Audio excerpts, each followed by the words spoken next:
Wheaties presents Joel McCrea in Tales of the Texas Rangers. On stage tonight, transcribed from Hollywood, another in the Wheaties big parade of exciting half-hour presentations.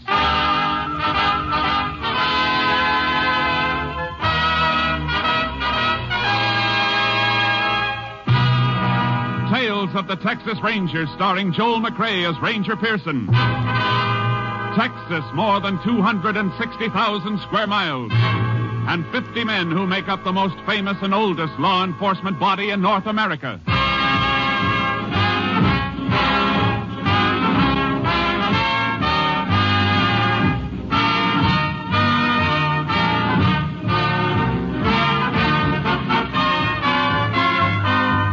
Now, from the files of the Texas Rangers come these stories based on fact. Only names, dates, and places are fictitious for obvious reasons.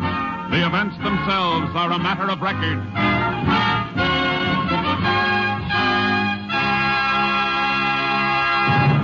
Case for tonight, the White Elephant.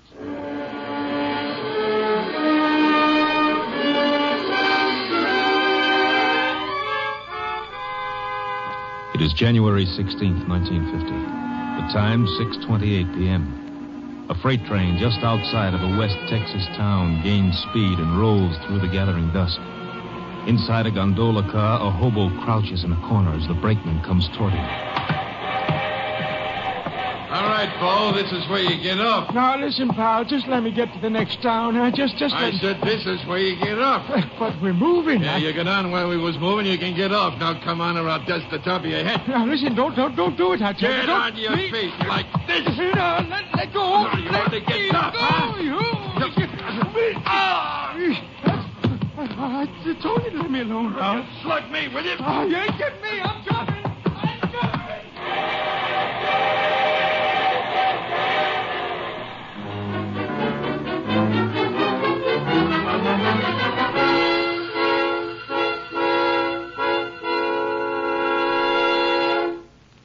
Tales of the Texas Rangers will continue in just a moment. You take a nice, ripe, plump kernel of wheat, and you roll it out flat, and you toast it a little. And what have you got? A Wheatie. Do that over and over and over again. Do that enough times, and pretty soon you have a whole bowl full of Wheaties, and you can sit down to breakfast. Now, of course, you and I know not many people go to all that work to get their breakfast Wheaties. They just tip up that big Wheaties box and let those crisp little flakes tumble into the bowl. And you know what? When you do that, you get the very same 100% whole wheat goodness and energy that you'd get if you rolled out your own Wheaties flakes kernel by kernel. And the best tip I can give you is to tip the Wheaties into your own bowl first thing in the morning and see how Wheaties at 7 can help at 11.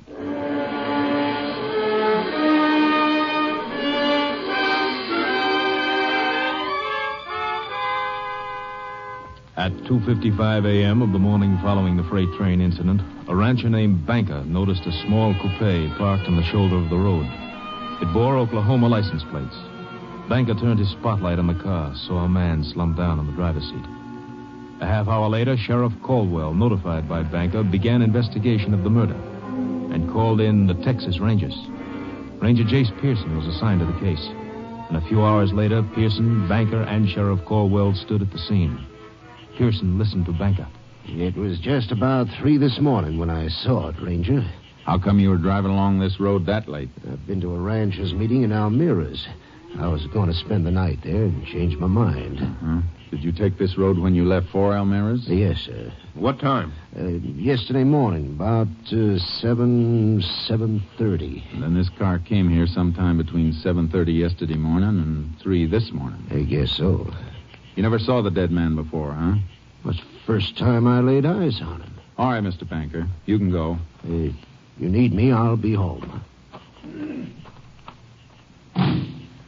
No identification on the body at all, huh, Sheriff? Nothing in the pockets. Picked clean as a whistle. Anybody else been around the car? Nope. Deputy kept his eyes on it. The car's facing west. Going west when it was stopped. Tire tracks on the shoulder tell that. Mm-hmm. Blood on the seat. Yep. .38 bullet done it. 38. Might be a police special. Banker got one? Banker, but... Just asking, for now. You see, You see something? Look here, Sheriff. Huh? Set of tracks leading up to the car. Ordinary shoes, not boots. Heel marks are too broad for boots. Yeah, looks like it. Look at this one. Sole print with a hole in it. Now look. The prints lead from that way, north, up to the car. A little scuffle, then the prints turn back north. Mm-hmm. In other words, Sheriff, somebody walked up to the car, stood there, then turned and went back north. Oh, and here's something else. Grease. Looks like grease. Smeared on the car door. Same side footprints are on. Grease might be from the car. Oh, looks too stiff and heavy for that. Yeah. What about it coming from a freight train, Jace? Why? Well, there's tracks about a mile north of here. Freight's use a side and a pull-on when passengers got to pass. Maybe it all ties in, Sheriff. A shoe with a hole in it, grease, freight siding. Yeah, might be worth going after. Where do we start? Here at the car first. I'm going to check it over inch by inch. Meantime, you get hold of a freight schedule. I'll meet you at your office.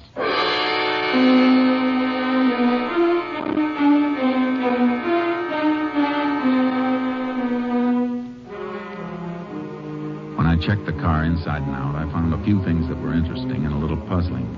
I sent a sample of grease to the laboratory for analysis and took plaster casts of the footprints. Then went on to Sheriff Caldwell's office. He had the information I'd requested. Here it is, Jace. Schedule of freights went through yesterday. How many? 3 of them. We can check those, all right. Of course, we might be sending the dogs up the wrong tree. Looks like a hobo to me. Yeah. Let me see the dead man's fingerprints. Sure, here you are. These match with some of the prints in the car, see? Closed delta. Yeah. How about those others you got? Picked these up on the door that had the grease on it, smeared all over. A couple clear enough to use, only...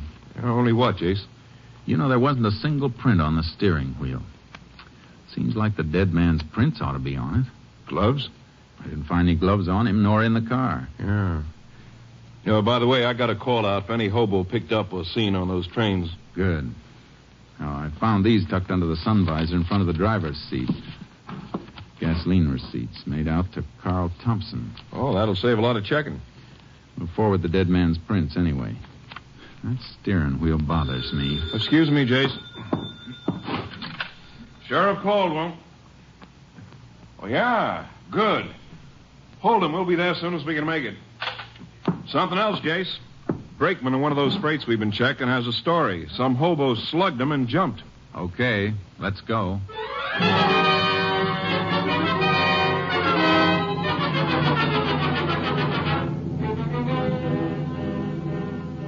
The brakeman took us to the approximate spot the hobo jumped off the freight. Sheriff Caldwell and I picked up the trail and followed it by horse. We hoped to apprehend the suspect before he could reach a town and lose himself and us. After 6 hours, we stopped.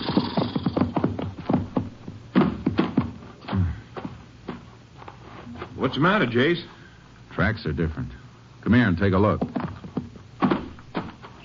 Different? Yeah, look. The right print's a little deeper, favoring his left a little. Hurt himself, huh? Must have twisted his leg when he took the jump off the freight. Kept getting worse. Sat down here, smoked a cigarette. Here's the butt. He ain't going to make such a good time with a bum leg. We've been traveling at a steady trot. Uh-huh. Okay. Let's get going.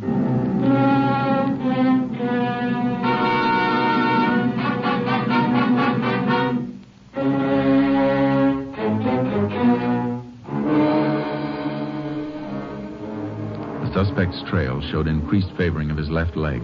His progress became slower. More and more often he stopped to rest, and the trail became fresher and fresher. Evidence in a deserted shack showed suspect had rested there for quite a while. We picked up the trail again. We're getting close, Sheriff. How do you know? Noticed something just now. Take a look at these prints. Same as the ones we've been following. Not quite. Hole in the right shoe. It's not that. I'm talking about this anthill he crushed. Well, what about it? Quite a few of the prints had anthills in them, crushed and rebuilt. So? Ants start working on a new hill when the old one's been tramped down. This one's so fresh they haven't had time to rebuild. Hey, that's right. He can't be far off. Guess we better leave the horses tied up here, Sheriff, and start moving on foot.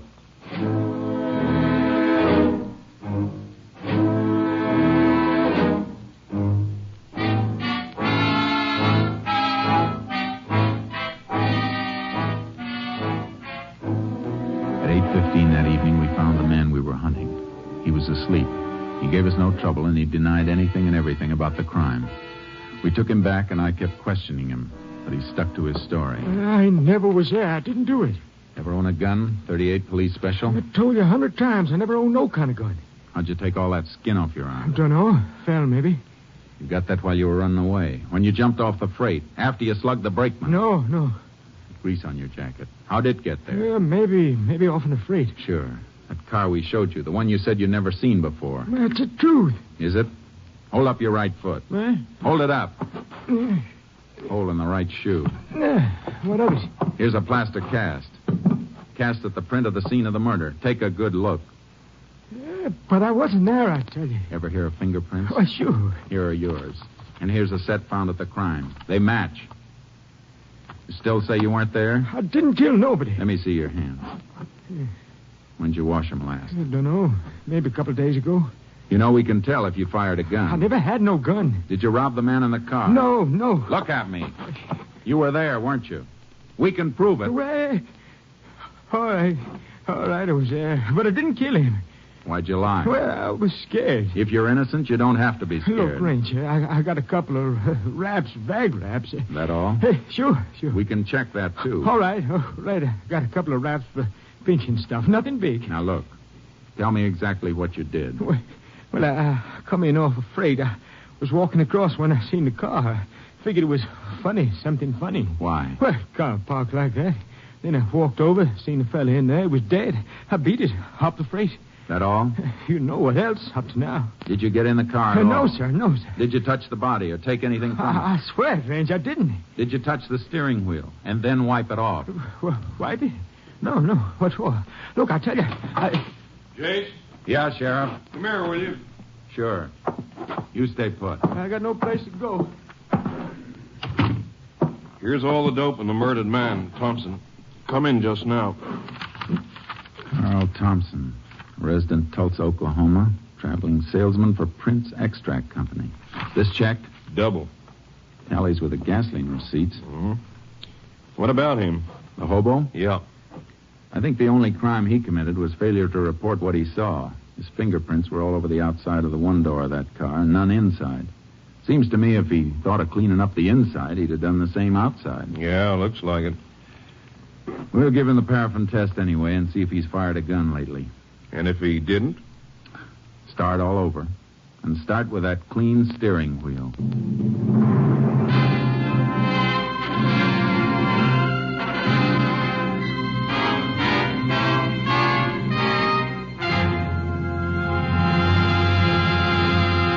In just a moment, we continue with Tales of the Texas Rangers, starring Joel McCrea as Ranger Jace Pearson.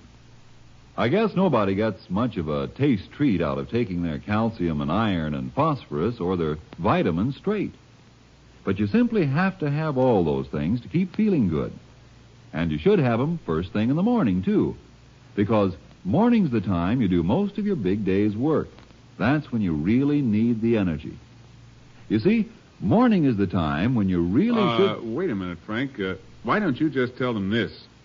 See how Wheaties at 7 can help at 11. Why, you took the words right out of my mouth, of course. Wheaties at 7. Because Wheaties have all those vitamins and minerals.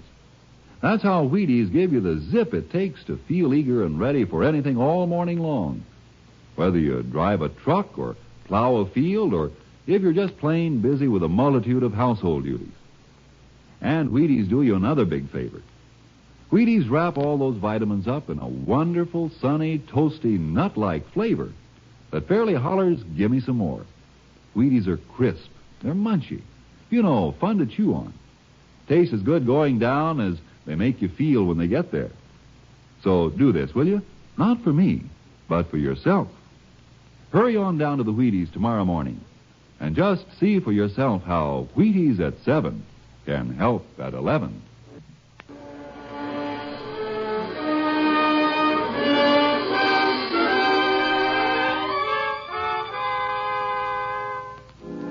The result of the paraffin test was negative, but we held the hobo pending further investigation. I reported back to my captain, Stinson, at company headquarters. I told him I was pretty sure that the hobo's story checked out. Yeah, it looks like it. But somebody killed Thompson. Killed him and then drove him in his own car to where that rancher spotted it. There wasn't anything on Thompson, huh? No money, no papers, only these. Gasoline charge account receipts. Somebody went to an awful lot of trouble to clean him, but they overlooked these. Mm-hmm.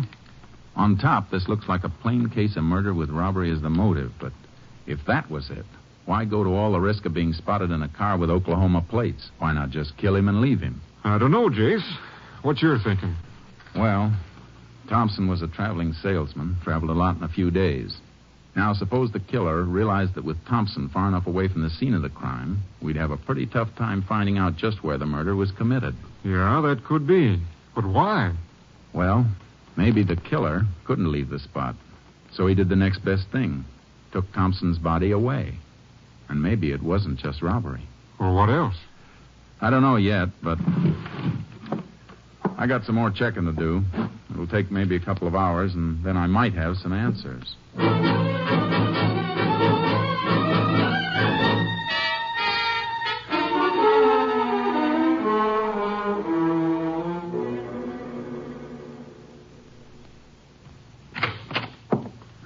Well, a couple hours on the nose, Jace.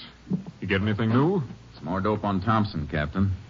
He never carried much money, never was known to have picked up a hitchhiker, and I got a pretty good idea of where he was killed. These gasoline receipts tell a fair story. Yeah? How? Well, this one, for example, dated the 15th day before he was killed, made out in Bannon. He got 16 gallons of gas there. Oh, did you ever think somebody else might have been using his credit card? Yeah, but Thompson traveled that route pretty often. Chances are he was well known at the service stations. Yeah, that's right. Okay, go on. I ran a mileage test on his car. He got about 17 miles a gallon. Now, his tank holds 16. I did a little figuring. Just about enough gas was used to get him from Bannon to where his body was found. But he could have been killed anywhere between Bannon and where he was found dead. Sure, I know that. But it still looks like my next stop is Bannon.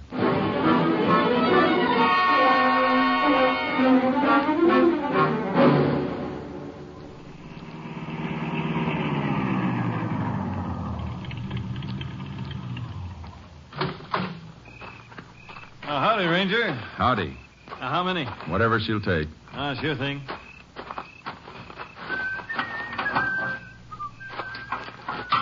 You the owner here? Yes, sir. How long? A couple of years. You work alone? Nights, yeah. Take a look at this, will you? One of my receipts. Credit card stuff. You know this Carl Thompson? Yeah, see him every, 4 or 5 months. When did you see Thompson last? The evening he bought that gas. Why, anything wrong, Ranger? Was Thompson alone that evening? Yeah. I never remember him ever having anybody along. What else do you remember about that evening? Oh, one of the worst sleet storms we ever had. Hit like It'd be tough for him to drive then, huh? Oh, sure. Hey, he was asking about some place to stay. You never stayed in Bannon before? I don't know. Leastways, he didn't know much about the places. I told him to try the hotel. He said it was full up. He said the motels were jam-packed. The lousy weather. You know where he went? Well, said he was going to try and find a place along the highway. Why, anything wrong? Plenty. Here's for the gas. I might come back and ask you some more questions. Thanks.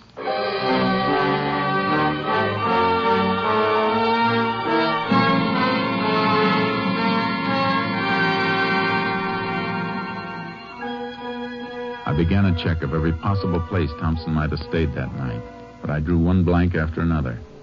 Then I got a lead at a motel on the outskirts of Bannon. Sure, Ranger. I remember that night. Sleet was an inch thick.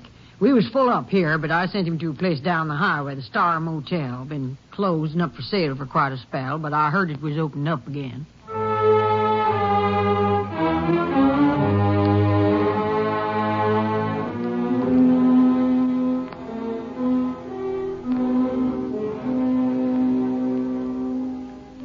I went to the Star Motel. It was closed tight. Every cabin was locked, the windows boarded. There wasn't a soul around. I was just about to leave when I noticed something. The electricity must have been on somewhere in the place because the little wheel under the dials of the meter was spinning. It was enough to send me back into town to ask a few more questions.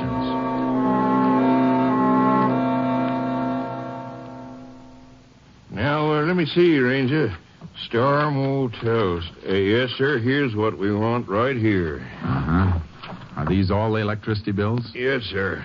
Let me see. Up to 3 months ago, the bills were just for meter installation, minimum service charge. That's right, Ranger. But for the last 3 months, $475, $389, $560. Kind of funny, isn't it? The place is closed, but for the last 3 months, the bills have averaged over $4 a month. Didn't that seem peculiar to you? Well, Ranger, we just... Sure, I know. Now, can you give me the name of the person to whom these bills were sent? Get it for you right away.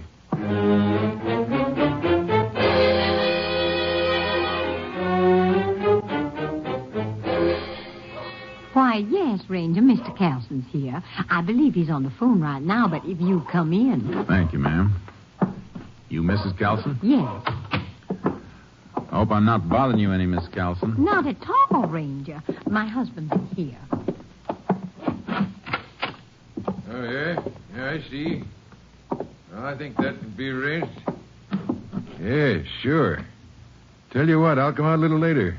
I'll bring the client with me. Sure. Thanks for calling. Goodbye. And this is Ranger Pearson. Oh, hello. Sorry to barge in like this, Mr. Carlson, but I got a few questions. Questions? Sure, what about? You own the Star Motel, don't you? Yes, I do.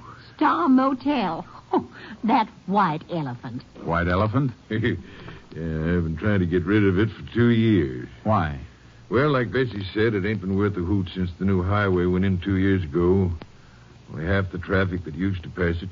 It hasn't been used for 2 years? Well, I guess I didn't mean exactly that. What did you mean? I tried to keep it going for a year after the highway went through, but couldn't rent enough rooms. Wasn't worth trying to save. You got the keys to it? Keys? Oh, sure. Is something wrong, Ranger? Might be, ma'am. Can you take me through the motel, Mr. Carlson? Anytime. Right now, suit you? Couldn't be better. Let's go.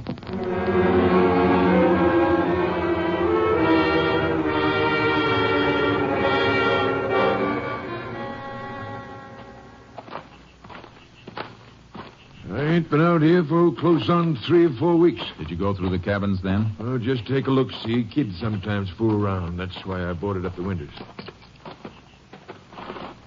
Want to take a look in the office? Yeah. Go ahead, Mr. Carlson. Sure.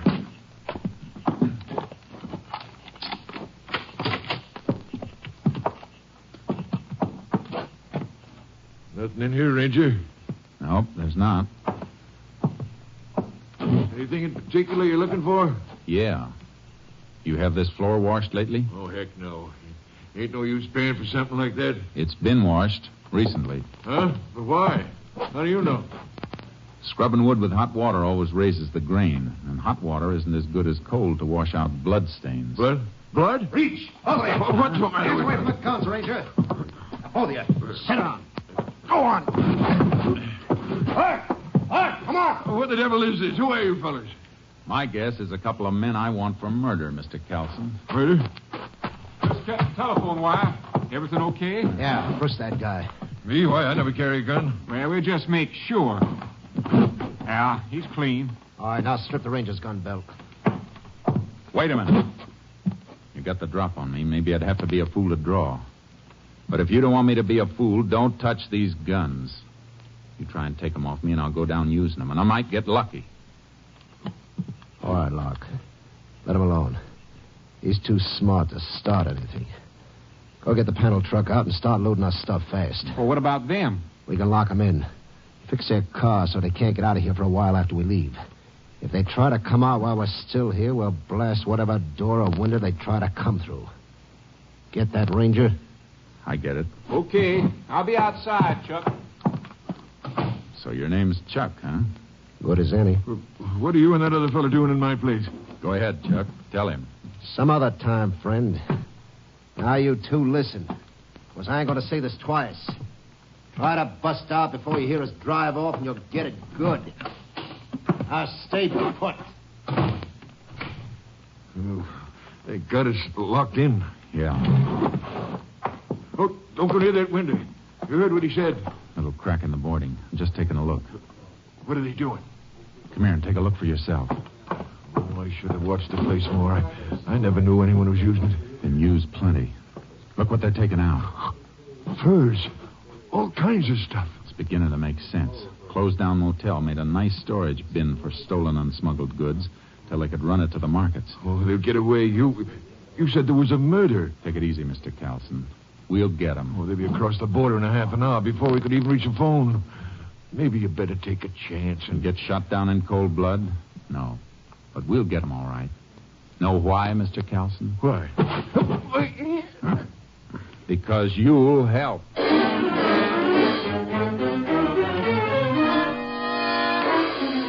I pinned Carlson with a quick headlock and then got one arm up behind him and applied pressure so I could keep him still while I had a free hand. I reached into his jacket and found what I was looking for under his shoulder. Then I pushed him. Are you crazy? You almost broke my arm. Shut up, Carlson. Don't you think I saw this gun bulging under your coat and they deliberately missed it when they frisked you? You played it real smart, almost. Well, I don't know what you're talking about. This gun and the electric bills. You paid them. Paid bills that were being run up in a place that was supposed to be shut down. Seemed kind of funny you never complained to the power company. So what? So you got a phone call from your friends out there. They tipped you because they saw me nosing around here earlier, right? No. Okay, take a look out there. They're almost finished. In a couple of minutes, they'll be gone. In half an hour, they'll be over the border. How about you? You want to stick back here and face a murder charge? There's nothing you can prove. There's plenty we can prove, Carlson. And you're holding the bag. You'll have a tough time explaining those electric bills and them missing your gun. I didn't kill that man. Did this Chuck do it? Yeah, that salesman come in. He saw what was going on. Chuck killed him, then drove him away. All right. Now listen real careful to me. I'm going to fire this gun of yours. Then you hammer on the door and holler for him. Get it?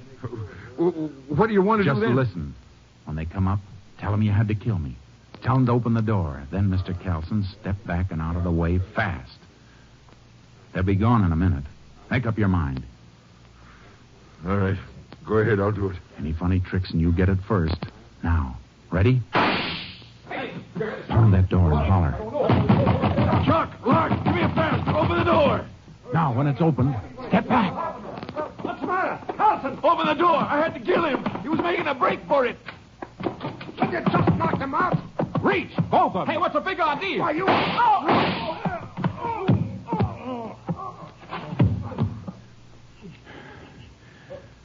We'll come back for him later, Carlson. Meantime, let's you and me get back to town. I got you a deal for this White Elephant Motel. You can trade it for a jail cell.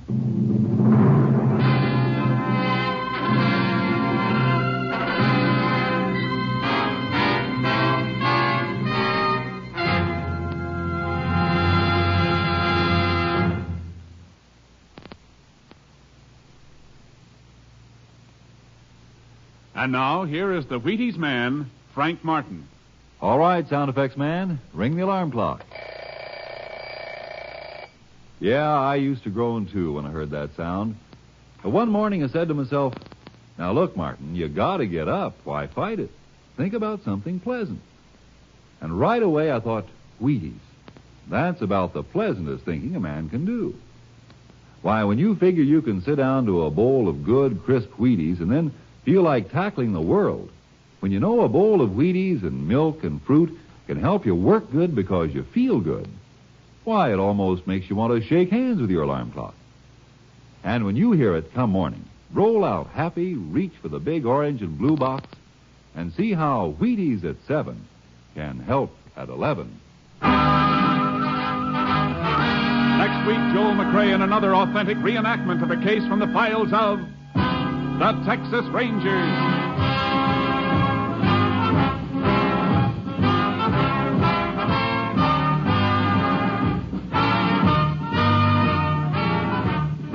Joel McCrea will soon be seen starring in the Universal International Technicolor production Saddle Tramp. Tonight's cast included Tony Barrett, Paul McVeigh, Lou Krugman, Jeff Corey, Robert Bruce, Byron Kane, and Jeanette Nolan. This story was transcribed and adapted by Russell Hughes. The program was produced and directed by Stacy Keith. And this is Hal Gibney speaking.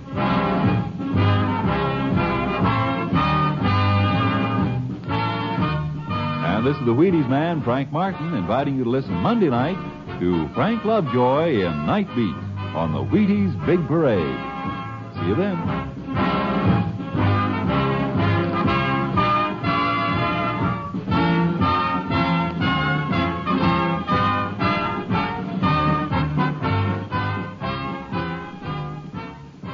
Listen tomorrow for the Summer Symphony. Now it's Basin Street time on NBC.